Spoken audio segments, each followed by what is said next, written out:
Hey there, gang. Welcome back to Papa's Model Workshop. I'm Papa, and this is my workshop. So I'm going to talk to you today. This is going to be a Papa's Basics video, and I'm going to talk to you today about paint. I've gotten a lot of messages, and I've seen questions on some of the different groups online regarding paint. So if you're brand new to this hobby and to painting in this hobby, yeah, there's a lot of questions regarding paint, what type of paint, how to use it. There's a lot of questions, a lot to cover. So I'm going to try to touch upon some of that today. And you know what? I just noticed my light's not on. Hang on a second. Okay, that better?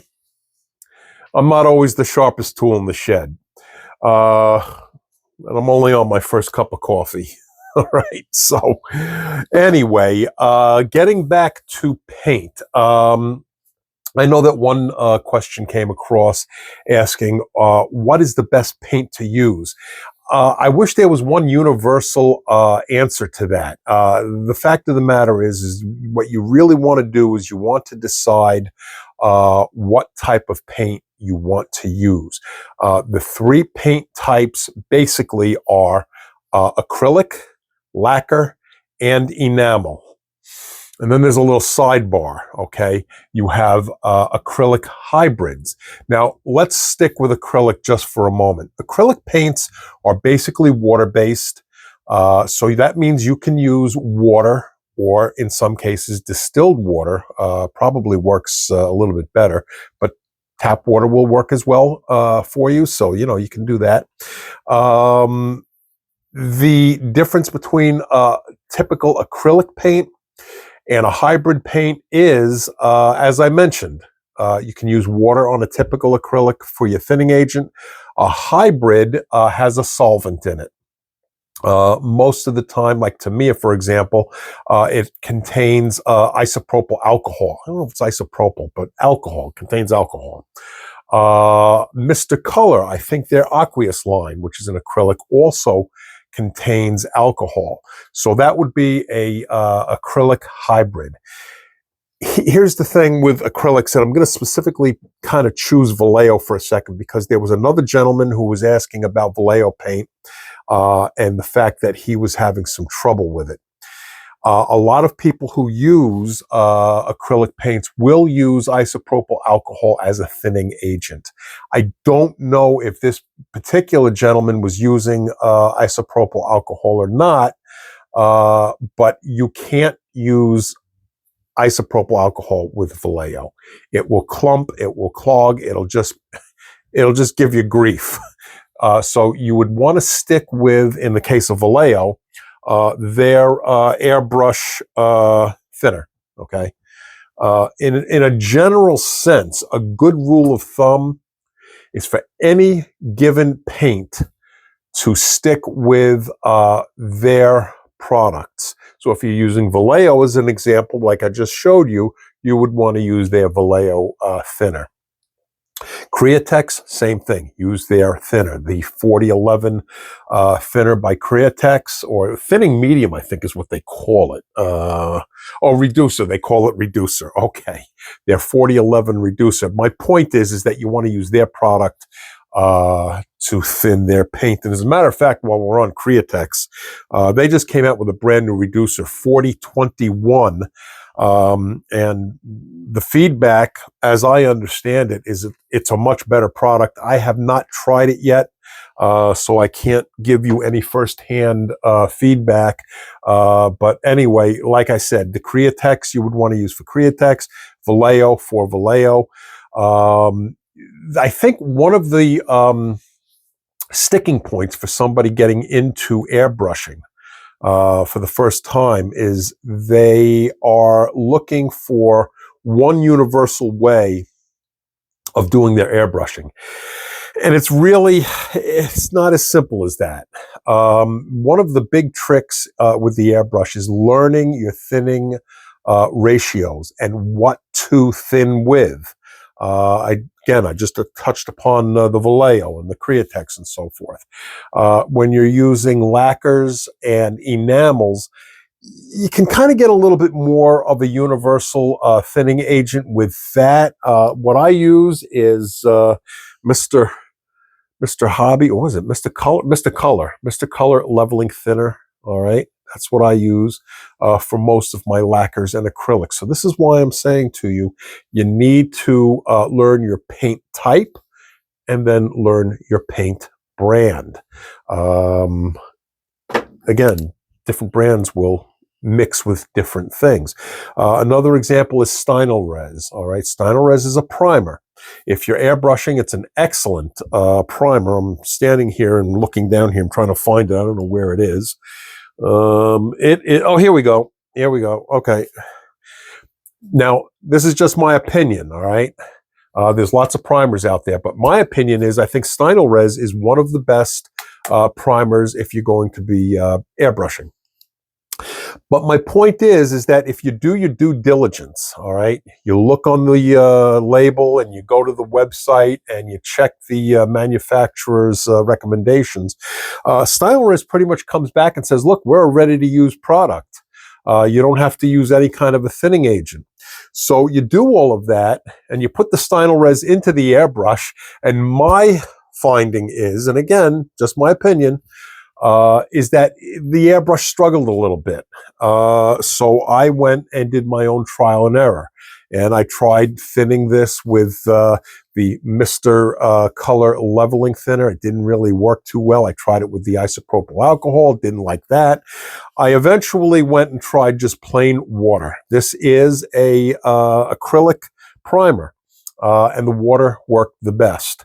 Now, what I have done, and I don't know if you can see this, but back here, can you see this? I have all of these things hung up on the wall here, and that stuff is there for a reason. Those are notes for each individual paint that I use. And the notes will tell me what thinning agent to use and what ratio to use it at. And that's a really good thing to do, is to keep notes. And I elected to put it up on the wall. So if I'm here working at my paint bench, I can just at a glance take a look up and see what I need to do. So it pays to, keep a little log or notes for this sort of thing. And even though you should do your due diligence by checking the manufacturer's suggestions, it doesn't always work. And I gave you an example with the Stynylrez. Another one is the Tamiya lacquers. Here's my Tamiya note right here. All right. Now, Tamiya will recommend their lacquers to be mixed at a ratio of 1:1. All right. And what that means is you have 1 part of paint and the same equal amount of thinner. Okay. 1:1. And that does work. My finding, though, was that it was just a bit thin, so I changed the ratio to 2:1. Is it 2:1 that I went with? Yes, I changed it to 2:1. Now, for me, that worked better. I found that it gave me a better pigment, and it laid down just a little bit nicer. It wasn't as diluted. So you want to test these things, and that's why I'm going to suggest getting a whole bunch of these. Okay, you know what these are? These are plastic spoons. Okay, and I get boxes and bags and tons of these, and I will test. All right, I will test my colors. This is a Model Masters color that I tested, and usually what I will do is I will pre-prime my spoons. Okay. This one was primed in Mr. Hobby Surfacer, which is a white primer. And I've got a whole bunch of white primed spoons, and I've got a whole bunch of black primed spoons. Yeah, your base color will have an impact on your final color. We'll talk about that in another video. But I have silver primed spoons, and I have gold primed spoons. So yeah, these things will make a difference in your ultimate finished paint product. So that's what I would suggest. The other thing I also suggest is I have a whole bunch, you can't see it here, it's all the way over there, but I have a whole stack of plastic coated paper plates. That's also good for testing, okay? If you want to test, maybe a different needle size and how it's going to disperse, a paper plate is a really good option for that. So these are things that I would suggest if you're a first-time airbrushing person. Get to know your paint type and your paint brand. Check your instructions either on the bottle or go to the website. And then even after doing all of that, test, okay? Always test before you go straight down to your build. Because if you're going to have a boo-boo, better to do a boo-boo here than on your build. And by the way, I think I showed this. This is a 1932 Chevy that I'm working on. This is MCW enamel. This is seafoam turquoise, and this is on a black base, okay? I put a gloss black base on this car, and then I shot it with the MCW turquoise color, and I think this really came out nice. So these are all things that you have to learn when you're getting into the hobby to begin with, and if you're getting into airbrushing for the very first time, these are things you're going to have to learn. There's not one universal thing where you just throw the paint in and throw in some thinner and go for it. Different paints will require different requirements, including PSI setting. Now, I just tried, hold on, where is it? ProScale paints for the first time. And the ProScale paints I've watched on international scale modeler. A guy's name is Paul, and he actually produces these paints. And I watched him, I still watch him, and his paint came out beautifully. So I ordered some of his paints. I tried it. I just wasn't getting the results that I liked. It's my own fault because I didn't listen to my own advice. I didn't read the label. I was running at about 22 PSI, and this paint should be shot at around 14 to 18 PSI. I lowered the PSI and I got a much better result. So the moral of the story is just do a little bit of homework, do your due diligence. And after you do that, okay, two things. Test, all right, just went over that. And the second thing is write it down. In my case, I hang it right up on the wall here. Some people put it in a log, with a 3-ring binder or something like that, so they can reference it that way. It doesn't really matter how you reference it, but I would strongly suggest that you write it down, because even though you're doing something, in the here and now, and you think, yeah, I'll remember this. Well, after you get down the road a little bit and you've tested out different paints and different mixtures, trust me, you're going to forget this stuff, okay? I have a hard time remembering what I had for dinner last night, so I write things down. The other thing is with acrylics, we were talking about that a few minutes ago, is you have to go on with a very light mist coat, all right?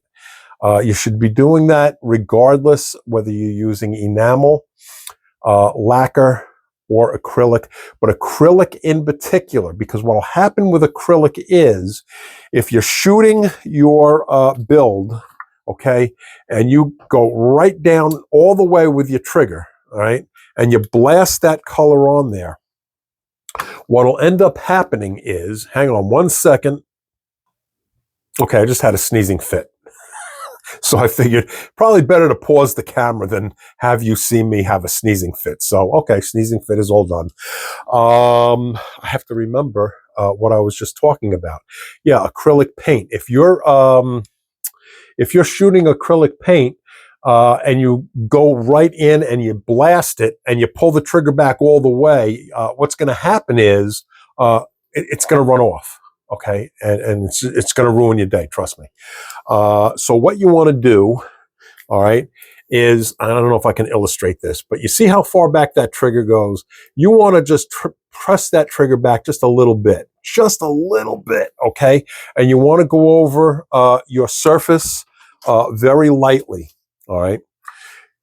Very lightly across the surface, and then, make your lines, either top to bottom or bottom to top, however you're doing it, very lightly, all right? As I said, if you go too heavy, it's just going to run off. You want to go so light on this that the first couple of passes, it might not even look like the pigment is showing up. That's okay, because by the time you get to the third or fourth pass, then it'll begin to slowly build up, particularly if you're doing it on a gloss black surface. Now, this color on the gloss black surface, when I first started shooting this color, it took me about 4 or 5 passes before the pigment began to show up. And then, when you run it with that first or second pass and you're really not seeing the pigment pick up, your thought is, okay, I gotta put more paint on, and you squeeze the trigger back more, and then you overdo it, and like I said, you run the risk of your paint just simply running off. Okay, so be patient, take your time, test on the spoons or paper plate, but test first. I know I've said that a few more times before, but it's something that I can't harp upon enough. Test your paints on a different surface first. Okay, so I think that's going to do it now for the acrylics. I mean, there's a lot more to cover with regard to paint, okay? I haven't even really touched much on enamel or lacquer or the underpainting. I touched on it briefly, but there's more to talk about with that. And I didn't even get into candies. And if you're brand new, you might not know what I'm talking about, but we'll discuss that in another video. But anyway, thanks for tuning in. Oh, by the way, hang on. I went over my gets from the NNL East. I showed you all the kits that I got, and I forgot this one. And this is the one that I was really probably most impressed with, was this Heller kit. Isn't that a great kit? All right. I love these old-time classics. That's great. So anyway, I just wanted to show you that. I left that out by mistake. And also, for my friend Casey, I have your son's car somewhere. Where is your son's car? I put it out here. I don't know what I did with it. But anyway, it's a 71 Mustang. And here it is. Here it is. Here it is. Okay, Casey, here's your car. Or the car for your son. Let me move this so they get the glare out of the way. But this is Nathan's car, 71 Mustang. It's a Revel kit. All right, I wanted to make sure that I sent the Revel kit out. If you're a first-time model builder like Nathan is, yeah, a Revel kit is probably a little bit a safer kit to go with than, say, an AMT or an MPC. AMT and MPC, a lot of people get annoyed with them because there's issues with things fitting together and things not shaped properly, or you have a lot of flash and so forth. AMT, I think I have figured them out. You have to get a broad overview of that kit. So in other words, what I'm saying is, if you're on step number 3, if you get a broad overview and you see how step number 3 is going to mesh with step number 8 or 10, whatever, down the line, having that knowledge in mind of how it's going to fit together down the line, I have found that if you get that knowledge in your head, the kit goes together much better. So it took me a while, but I think I finally figured out AMT and MPC. But I didn't want to throw a young guy getting into the hobby for the very first time into that deep end of the pool with that kind of a kit. The Revel kits go together, in my opinion anyway, go together a lot easier. The instructions are a lot clearer. I just think it's a better kit to do for the first time out of the gate. So anyway, Nathan, that's your kit, 71 Mustang by Revel.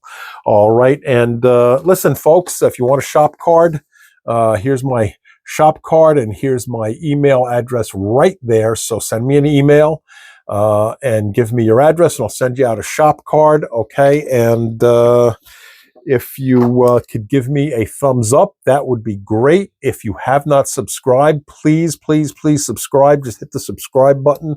It's free. It takes 1 second, and it really, really helps my channel an awful lot if you subscribe and hit that thumbs up. And what's even better is if you leave a comment, okay? So leave a comment if you want to. That also helps the channel. Tell me what you think. You like me, you hate me, whatever, but leave a comment. That's very helpful. You can also leave a comment at my Facebook page, Papa's Model Workshop on Facebook. And, well, I just gave you the email address. So, all right. So I am going to wrap this up. And, oh, by the way, before I go, I want to say hi to my dad. Dad called me the other night. He said he discovered one of my videos and he really liked it. And that really made my night. So thanks, Dad, for that. We'll get back together in the next video and we will talk about some of the other things that we touched upon, enamels and lacquers and base coating and candy coats. Okay, so I'll see you in the next video.